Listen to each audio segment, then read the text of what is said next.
আমার উপরে কত নির্যাতন হয়েছে, আমাকে রিমান্ডে নিয়ে কারেন্টের শক দিছে।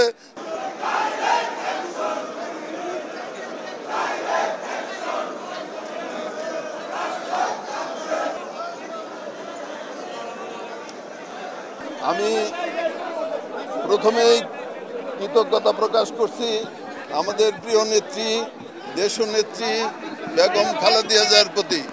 আমি কৃতজ্ঞতা প্রকাশ করছি বাংলাদেশ জাতীয়তাবাদী দলের ভারপ্রাপ্ত চেয়ারম্যান তারেক রহমানের প্রতি।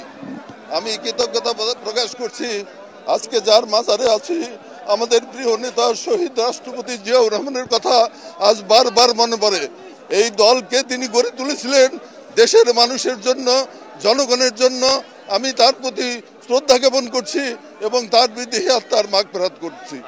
আল্লাহ, আমি শ্রদ্ধা নিবেদন করছি আগস্ট এবং জুলাই মাসে যে সমস্ত ছাত্ররা বাংলাদেশের জন্য, এই জাতির জন্য, আমাদের জন্য, জনগণের জন্য প্রাণ দিয়েছে, তাদের বিদেহী আত্মার মাগফিরাত করছি, তাদের বিদেহী আত্মার মাগফিরাত কামনা করছি, তাদের পরিবারবর্গের প্রতি সমবেদনা প্রকাশ করছি।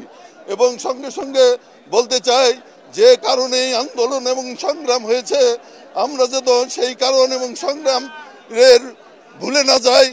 আমরা যেন আমাদের নেতা তারেক রহমানের নেতৃত্বে বাংলাদেশকে নতুনভাবে গড়ার যে স্বপ্ন, সেই স্বপ্ন আমরা বাস্তবায়ন করতে পারি।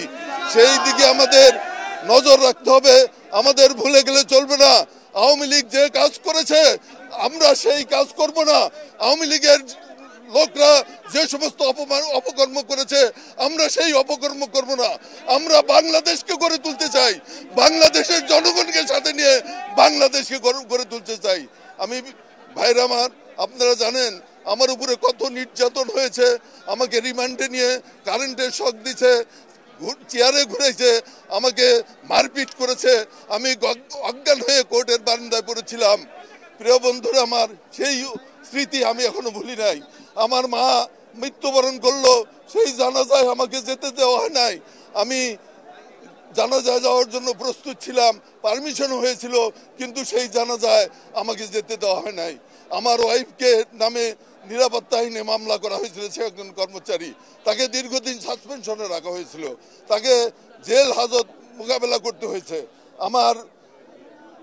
আমার বিগত 4 বছর 6 মাস কারাগারে আমার পরিবারের সাথে আমার দেখা করতে দেওয়া হয় নাই। আমাকে বন্ধ অবস্থায় রাখা হয়েছিল, পরিবারের সাথে কোনো যোগাযোগ আমি করতে পারি নাই। আজকে আমি সকলের কাছে কৃতজ্ঞ, বাংলাদেশের জনগণের কাছে কৃতজ্ঞ যে আমরা আজকে তাদের ত্যাগের বিনিময়ে আজকে আমরা মুক্তি পেয়েছি। আমাদের নেতারা, কর্মীরা যেভাবে পরিশ্রম করেছে, এই ক্ষেত্র প্রস্তুত করেছে এবং পরবর্তী টাইমে ছাত্ররা আন্দোলনের মাধ্যমে যে ফসল আমরা ঘরে তুলেছি, এই ফসলকে আমাদের টিকিয়ে রাখতে হবে। আমাদের আন্দোলন সংগ্রামের ফসলকে আমাদেরকে ঐক্যবদ্ধভাবে আমাদের ঘরে নিয়ে আসতে হবে।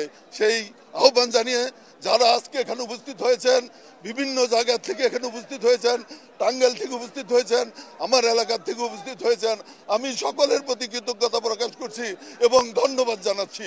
প্রিয় বন্ধুরা, আপনারা, আশা করি আপনারা এরপরে আপনারা যার যার যে ঘর থেকে আসতেন সেভাবে সুশৃঙ্খলভাবে ফিরে যাবেন। এবং মনে রাখবেন, তারেক রহমান একটি কথা বলেছেন, আমরা জেলখানা থেকে শুনেছি যে বিএনপির নাম ব্যবহার করে কিছু অপকর্ম করা হয়েছে। আপনারা আজকে বিএনপির নাম ব্যবহার করে যাতে কেউ অপকর্ম করতে না পারে সেই দিকে আপনাদের লক্ষ্য রাখতে হবে, কাজ করতে হবে।